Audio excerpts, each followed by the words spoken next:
Good day, parents. In this week's Lent, we travel with the theme of what others say. There is a story of a frog competition where all the frogs had to run and climb a certain height. The competition began, and the onlookers began to say that the frogs were definitely not going to make it.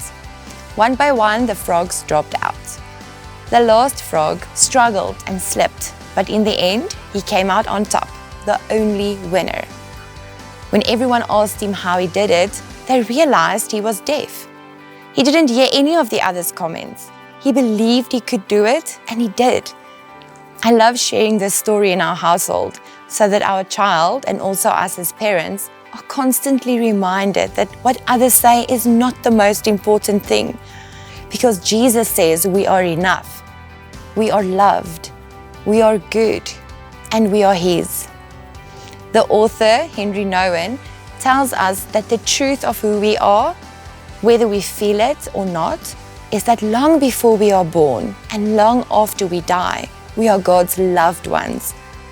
He also tells us that we are loved long before our parents, our family, faith community, and the world say anything to us or about us. In Jeremiah 31 verse 3, it says, I have loved you with an everlasting love. I have drawn you with unfailing kindness.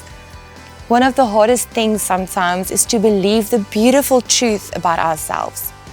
We might find it challenging to accept the beautiful.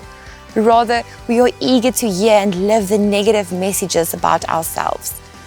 We are invited in Lent to become aware of the beautiful truth about ourselves. We are enough.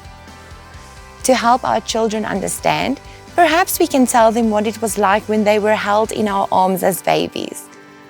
With eyes of admiration and love and so much joy. This is a very powerful picture of how God looks at us. The baby is more than good enough, even before he or she does or doesn't do something. And so we are also loved and accepted in God's eyes. May you experience how God looks at you anew this week. And may the Holy Spirit make you aware of His great love. Until next week, goodbye.